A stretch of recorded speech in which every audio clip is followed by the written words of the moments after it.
Good morning students. आज से हम आधुनिक भारत का भी एक टॉपिक शुरू करेंगे, क्योंकि बिहार एसआई में सबसे ज़्यादा क्वेश्चन जो है वो आधुनिक भारत से पूछा जाता है। एंशियंट हिस्ट्री भी चलता रहेगा साथ साथ में, लेकिन आज से हम आधुनिक भारत भी शुरू करेंगे। चलिए देखते हैं। आधुनिक भारत शुरू होता है हमारा उत्तर मुगल कालीन मुगल सम्राट से। उस समय जो है गुरु गोविंद सिंह ने बहादुर शाह का साथ दिया था उत्तराधिकार के युद्ध में।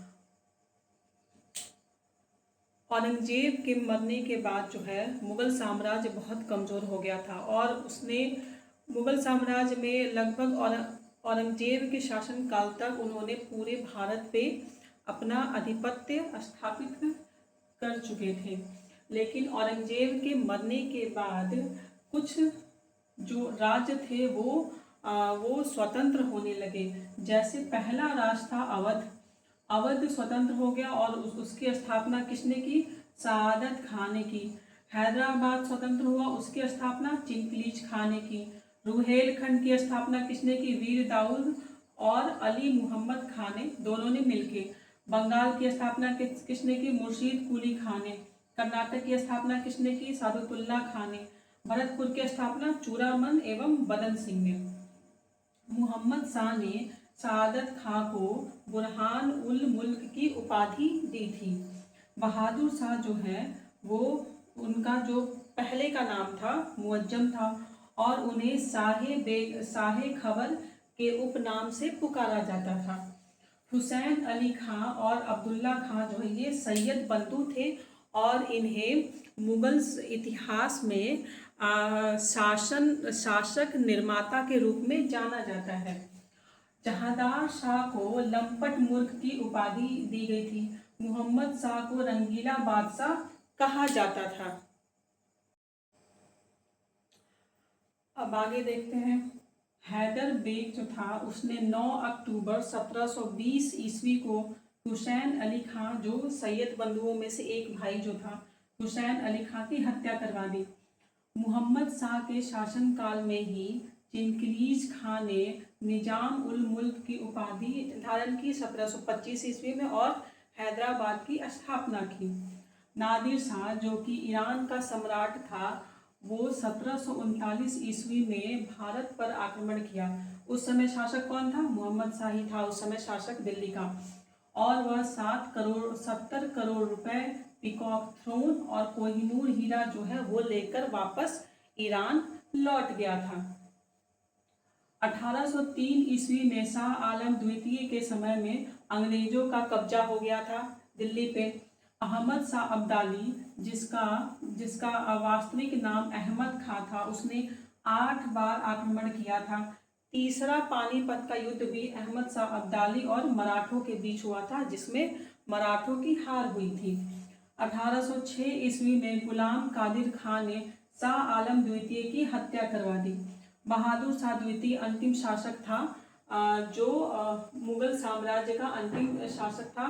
1857 की क्रांति में भाग लेने के कारण अंग्रेजों ने उसे बंदी बना लिया और उसे रंगून भेज दिया, पेंशन भोगी बना दिया था बहादुर शाह द्वितीय को।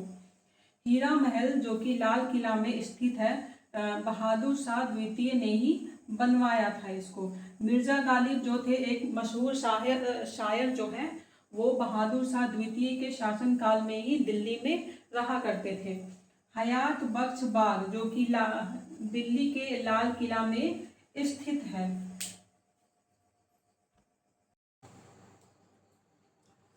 चलिए स्टूडेंट, अब हम शुरू करते हैं मॉडर्न हिस्ट्री का दूसरा टॉपिक, जो है यूरोपीय व्यापारिक कंपनियों का आगमन। सबसे पहले भारत में पुर्तगाली आए। पुर्तगाली में कौन? Vasco D gamma. 17 मई 1498 को पश्चिमी तट के कलिकट नामक बंदरगाह पर आए और इनका स्वागत किया था अब्दुल मनीद ने। वास्को डी गामा को भारत और यूरोप के बीच व्यापारिक मार्ग खोजने का श्रेय दिया जाता है। उसके बाद आए 1505 ईस्वी में फ्रांसिस्को दी अल्मीड़ा, जो कि पहले पुर्तगाली वायसराय बने। 1509 में आए अल्फांसो दी अल्बुकर्क, इन्हें ही पुर्तगाली ईस्ट इंडिया कंपनी का संस्थापक माना जाता है भारत में। 1510 में इन्होंने बीजापुर के यूसुफ अली शाह से गोवा प्राप्त कर लिया था और उसे अपनी कोठी बनाई थी। व्यापारी कोठी जो थी पुर्तगालियों की सबसे पहली कोठी उन्होंने कोचीन में बनाई। सन थोमे नाम की कोठी उन्होंने दक्षिण पूर्वी भारत में बनाई थी। पुर्तगालियों के बाद आए थे हमारे डच, जिसमें सबसे पहले आए थे हाउटमैन 1596 ईस्वी में। उसके बाद 1605 ईस्वी में डचों ने मसूलीपट्टनम में सबसे पहली कोठी बनाई थी अपनी, और दूसरी कोठी बनाई थी उन्होंने पुलिकट में। पुलिकट में इन्होंने स्वर्ण सिक्के जारी करने के कारखाने बनाए थे, और जो भी इनकी गतिविधियों का केंद्र था वह पुलिकट को बनाया गया था। डचों ने सबसे पहले वेतनभोगी रखना प्रारंभ किया था। वेदरा युद्ध में, ये बहुत बार पूछा गया है क्वेश्चन, वेदरा युद्ध जो हुआ था 1759 ईस्वी में, इसमें डचों को हार का सामना करना पड़ा था अंग्रेजों के द्वारा। उसके बाद से डचों का अंत हो गया था भारत में। 1600 ईस्वी में एलिजाबेथ फर्स्ट ने अधिकार पत्र जारी किया ईस्ट इंडिया कंपनी को कि भाई आप भारत में जाके व्यापार कर सकते हैं, जिसमें 217 साझेदार थे और जिसके पहले गवर्नर थे टॉमस स्मिथ। कैप्टन हॉकिंस जो थे वो सबसे पहले मुगल दरबार में आए थे, जो कि जेम्स फर्स्ट के राजदूत थे 1609 में। तो 1605 में तो अकबर की मृत्यु हो गई थी।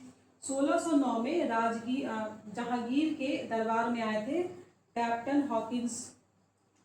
1611 ईस्वी में मसूलीपट्टनम में अंग्रेजों ने अपनी पहली व्यापारिक कोठी की स्थापना की। वैसे तो 1608 में भी सूरत में उन्होंने अपनी व्यापारिक कोठी स्थापित करने की कोशिश की थी, लेकिन असफल रहे थे। 1613 ईस्वी में सूरत में जहांगीर की आज्ञा से अनुमति पत्र लेकर के थॉमस एडवर्ड के नेतृत्व में उन्होंने 1613 में सूरत में अपनी कोठी स्थापित की। 1615 ईस्वी में टॉमस रो जो था वो जहांगीर से अंग्रेजों के लिए कुछ व्यापारिक छूट पाने में सफल हुआ था। 1639 ईस्वी में फ्रांसीसी डे जो थे अंग्रेज गवर्नर, उन्होंने चंद्रगिरी के राजा से मद्रास को जो है पट्टे पर लिया था और वहाँ पे फोर्ट सेंट जॉर्ज नामक कोठी की स्थापना की। 1661 ईस्वी में कैथरीन ऑफ ब्रिगेंजा जो कि पुर्तगाल की राजकुमारी थी, उनका विवाह होता है चार्ल्स सेकंड से, और चार्ल्स सेकंड ब्रिटेन के थे राजकुमार। उन्हें मुंबई शहर जो था वो दहेज में दिया जाता है इनके द्वारा, पुर्तगालियों के द्वारा। गेराल्ड ऑगियर को बम्बई शहर का संस्थापक माना जाता है, इन्होंने ही बम्बई शहर की स्थापना की थी। सूतानाती और कालीकट और गोविंदपुरी, इन तीन गांवों को अंग्रेजों ने 1200 रुपये किराए पर लिया था, 1200 रुपये दे करके, और इन तीन गांवों को मिला करके बना कोलकाता, जिसकी नींव रखी थी जॉर्ज चार्नॉक ने। 1668 ईस्वी में फ्रांसीसियों की सबसे पहली कोठी कहाँ बनी? सूरत में बनी।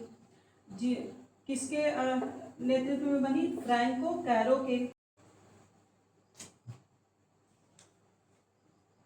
फ्रांसीसियों ने शेर खां लोधी से 1674 ईस्वी में पुदुचेरी नामक गांव प्राप्त किया था, जिसका नाम बाद में पौंडीचेरी हो गया था। बंगाल के शासक शाह शुजा से 1651 ईस्वी में अंग्रेजों ने व्यापारिक छूट प्राप्त किया, जिसे निशान कहा जाता है। सबसे पहला जो कर्नाटक युद्ध हुआ था वो 1746 से 1748 में हुआ था। यह ऑस्ट्रिया के उत्तराधिकार युद्ध के कारण फर्स्ट कर्नाटक युद्ध हुआ था।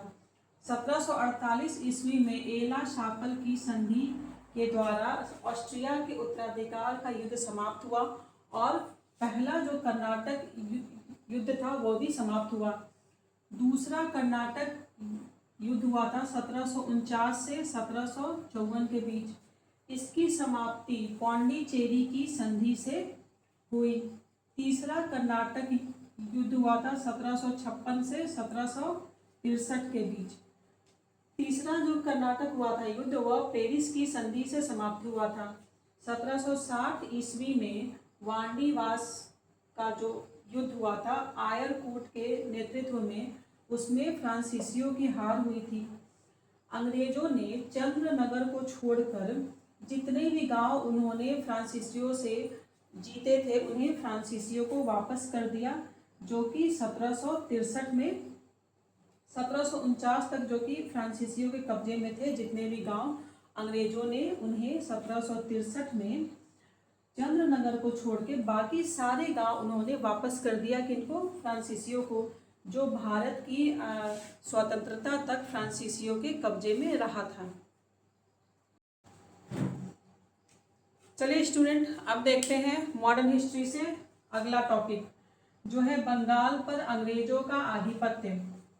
इसका जो सबसे स्वतंत्र सूबेदार हुआ था वो हुआ था मुर्शीद कुली खां, लेकिन यह मुगल बादशाह को राजस्व भेजा करता था।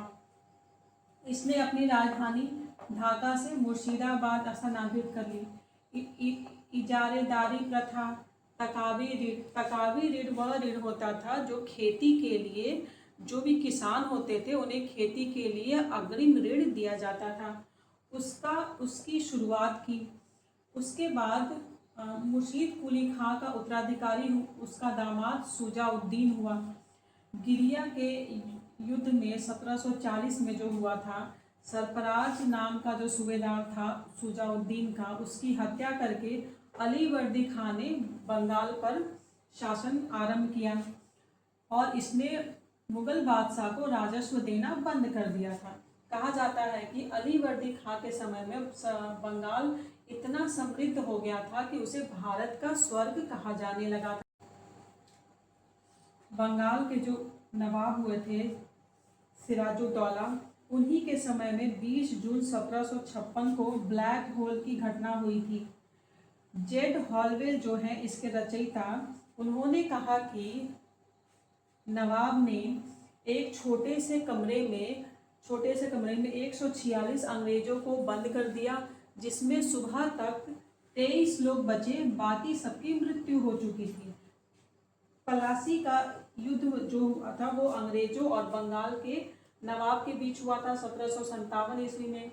इनका जो सेनापति था मीर जाफर, उसने अंग्रेजों का साथ दिया और इनकी हार हुई और अंग्रेजों ने मीर जाफर को नवाब बना दिया बंगाल का।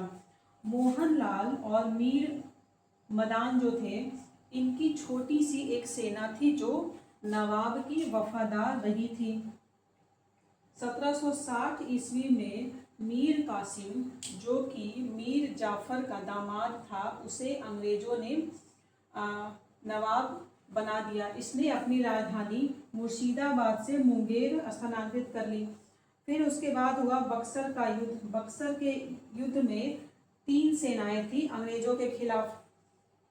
1764 में हुआ था, जिसमें थे अंग्रेज मीर कासिम, बंगाल के नवाब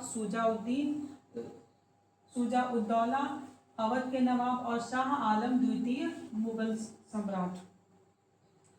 इस युद्ध के बाद अंग्रेजों का आधिपत्य हो गया भारत पे और इन तीनों सेनाओं की हार हुई। नेक्स्ट टॉपिक देखते हैं हमारा अंग्रेजों के मैसूर से संबंध। 1761 ईस्वी में हैदर अली जो है वो मैसूर का शासक बना। इसकी मृत्यु जो है दूसरे आंग्ल मैसूर युद्ध में हो गई थी। उसके बाद इसका जो पुत्र था वह टीपू सुल्तान, वह 1787 ईस्वी में अपनी राजधानी श्रीरंगपट्टनम में बादशाह की उपाधि धारण की। स्वतंत्रता का वृक्ष लगवाया इसने अपनी राजधानी में। जैकोबियन क्लब का सदस्य बना था ये। अब देखते हैं कि मैसूर युद्ध जो हुआ था वो कब कब हुआ था।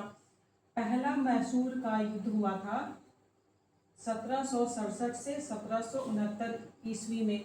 इसके जो गवर्नर थे जिनके नेतृत्व में युद्ध हुआ था उनका तो पता नहीं है, लेकिन यह युद्ध समाप्त हुआ था मद्रास की संधि के साथ। दूसरा युद्ध हुआ था हमारा 1780 से 1784 में। इसके जो गवर्नर थे जिनके नेतृत्व में हुआ था युद्ध हुआ थे वॉरेन हेस्टिंग। इसकी समाप्ति हुई थी मंगलोर की संधि के साथ, जो कि 1784 में हुआ था, और इसी युद्ध में हैदर अली की भी मृत्यु हो गई थी। तीसरा हुआ था युद्ध हमारा 1790 से 1792 में। इसमें गवर्नर जनरल कौन थे? कॉर्नवालिस थे। इसकी संधि हुई थी श्रीरंगपट्टनम की संधि के द्वारा यह युद्ध समाप्त हुआ था, तीसरा युद्ध। चौथा युद्ध हमारा हुआ था 1799 में, जिसमें गवर्नर थे हमारे लॉर्ड वेलेजली। टीपू सुल्तान को शेर मैसूर भी कहा जाता है और इनके झंडे पर जो है शेर का चित्र बना हुआ था।